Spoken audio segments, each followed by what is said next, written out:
Welcome to week 3 of Bad Movie Month. There's no intro, so we're just gonna get right into it.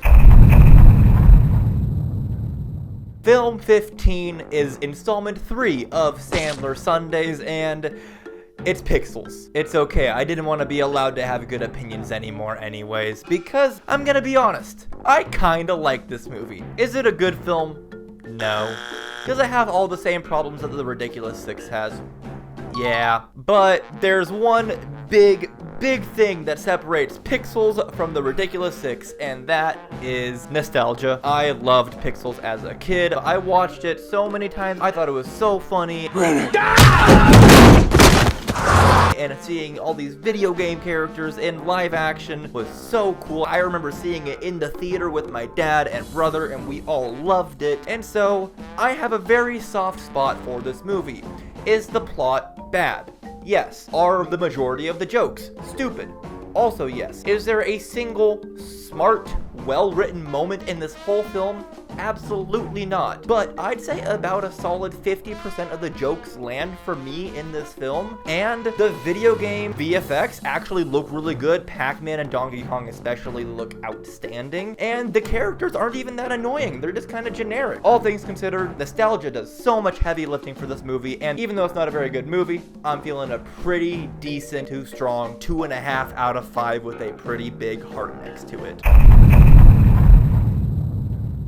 The next film, however, is not very good because the random number generator picked Air America. This is one of those Robert Downey Jr. 90s comedies that he made while he may or may not have been addicted to crack, and it stars him and Mel Gibson as a couple of pilots in Laos doing some sketchy, not war stuff for the Vietnamese War.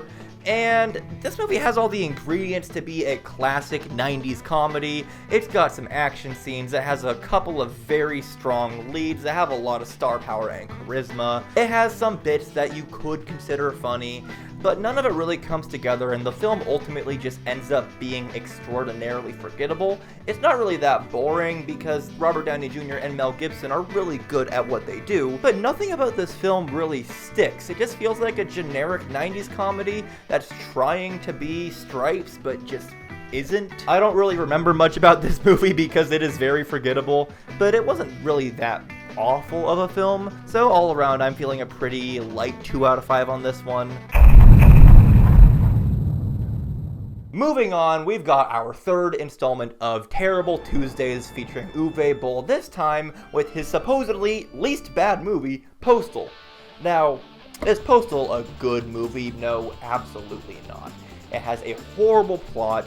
It is obscenely offensive. It has bad editing, acting, directing, bad pretty much everything. This is an awful film on every front, but it is an incredibly entertaining movie. This movie is trying so aggressively hard to be offensive that almost every single scene has something so outrageous, I just have to respect that they went there. This movie has George W. Bush and Osama bin Laden being best friends. It has demographics being murdered that should never be murdered on television or film ever. It has 9/11 jokes out the wazoo. It has an absolutely iconic intro and ending, and so many of the jokes in this movie work because you don't expect it to go there. Like, there's this one scene where a woman is just walking across the street, and then out of nowhere she's just hit by a mail truck, and she bounces between like 3 other cars like a ping pong ball, and it's so unexpected that it just becomes funny. And then there's another scene where there's a massive shootout in the welfare office because they were taking too long, and all the workers are just super nonchalant about it. Oh, and there's another scene where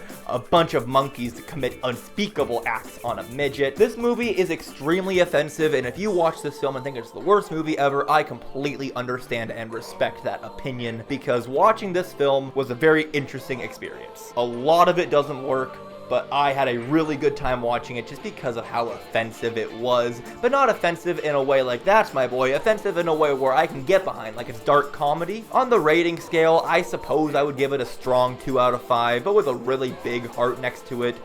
It's just a really fun time, even though the movie itself is pretty bad. And we are going to keep this enjoyment going with Wednesday, when the random number generator landed on a film I actually really liked as a kid, Armed and Dangerous. This is a John Candy 80s comedy, and I love John Candy. He is one of my all-time favorite actors from that era. My dad loves him, and while Armed and Dangerous is one of the less good John Candy movies, he's still a blast to watch on screen. It follows John Candy and Eugene Levy being a couple of bumbling security guards trying to uncover a conspiracy. And admittedly, anytime that John Candy isn't on screen, the film is incredibly boring. It has a really awful villain that is incredibly forgettable and has really bad motivations. But every time that John Candy is on screen, it's a blast because John Candy just brings so much charisma and likability to the film. Come on, we gotta work with you. Let's kick some ass! There's a bit where John Candy dresses in full drag with makeup and everything, and Eugene Levy has to be in black leather stereotype gay man clothes, and it's just really funny. And so even though the plot and the villains are pretty awful in the film, John Candy and Eugene Levy are just so fun to watch on screen together, and thankfully they're on screen together for about 60 to 70% of the movie, so even though it's not very good, I still had a good time watching it. I'm feeling a pretty strong 2.5 out of 5 with a heart on this one.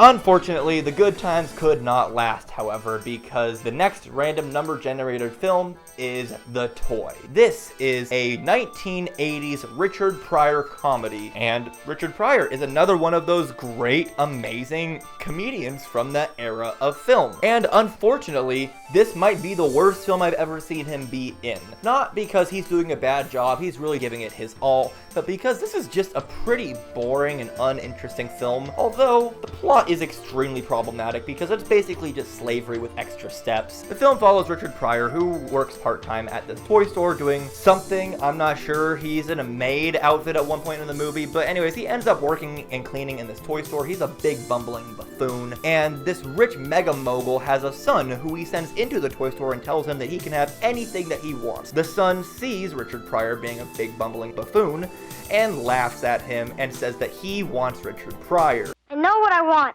He likes the Wonder Wheel. Let's blow it up right away. The black man. Of course, this is slavery. So the big mega mogul pays Richard Pryor's character $10,000 to be his son's toy for the week, as directly quoted from the film. So if this concept was done with, like, I don't know, Gene Wilder and had better execution on the plot and the story level and the wacky hijinks level, it could have been great because it does try to have a pretty heartfelt ending that almost works. But for most of this film, this kid is just this extremely unlikable brat that you hate with every single bone in your body. And the second he stops being a complete nuisance, the film expects you to love him and want to see him succeed. It didn't do anything to build that up. So he's just this evil twat for like 50% of the movie, and then the other 50%, he's not even lovable. He's just not annoying anymore. And the film expects you to fall in love with him, and that's just not how it's gonna work. And so, this is a film that has the potential to be good if it was done with a white actor and with better direction and better jokes, but ultimately it falls flat by being pretty boring, annoying, and having a pretty unearned ending. That being said, Richard Pryor does save the film from being awful because he's giving it his all. He's still fun to watch here. He has some great hijinks, especially one involving a giant rubber wheel that is really funny. But ultimately, this was just a pretty not good 80s comedy. I'm feeling a pretty light 2 out of 5 on this one, unfortunately. And I really wish I could say we turned things around with Friend Friday, but we just didn't. Friend Friday for this week was Encino Man, and I really thought this had the potential to be the first genuinely borderline good movie of the challenge, but it just wasn't. Not that it's bad, Brendan Fraser is clearly giving a great iconic performance here as the caveman. He's really fun to watch, he really gives it his all. The director clearly told him to let loose, and he does. He's just having a good time on screen. But so much of the movie is dedicated to Sean Astin's character, and Sean Astin is the most insufferable and annoying character I've seen in any of these movies that aren't Adam Sandler related thus far this month. That Wilson? I mean, what a jerk. What does she see in him anyway?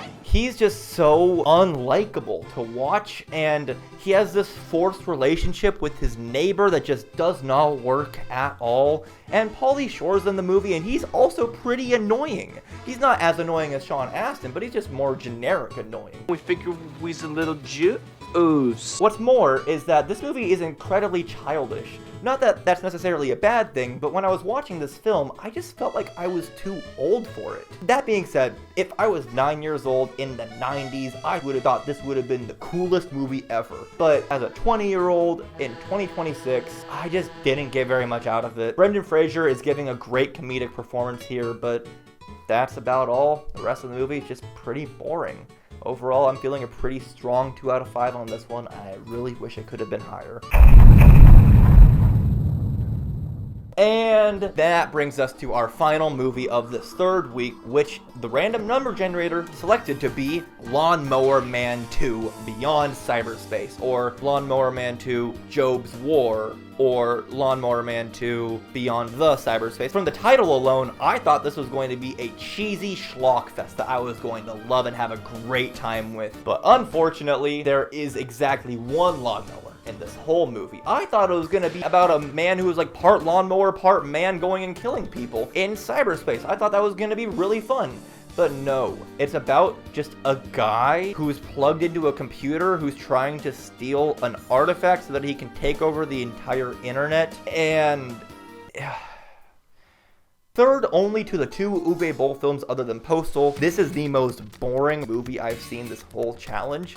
Nothing happens for so much of the movie. It's just a really boring corporate espionage thriller that's also like a 90s kids movie. The plot doesn't make any sense. It's extremely forgettable. It's superbly boring. There aren't even any fun bad moments for the whole film. And I'm so sad because of the title, like Lawnmower Man 2 Beyond Cyberspace, this should have been an easy slam dunk for the cheesiest, dumbest movie ever. But coming out of it, I can't really remember anything other than it is extremely boring and nothing happens. So yeah, I'm feeling a pretty light 1 out of 5 on Lawnmower Man 2 Beyond Cyberspace. It's just a nothing burger of a movie. It has pretty much nothing redeemable about it. And yeah, that brings us to the end of week 3. Week 3 is actually by far our highest average rating week of all, with an average score of 2 out of 5 for the week, which beats the previous week's 1.3 out of 5. And the week before that, 1.5 out of 5. This is by far the easiest week I've had thus far. And unfortunately, I know that is not going to carry into next week because I have to watch some of the worst films of all time next week. It's going to be a blast. With all that in mind, I'm going to go watch this final week of bad movies, and I am so excited. Please kill me.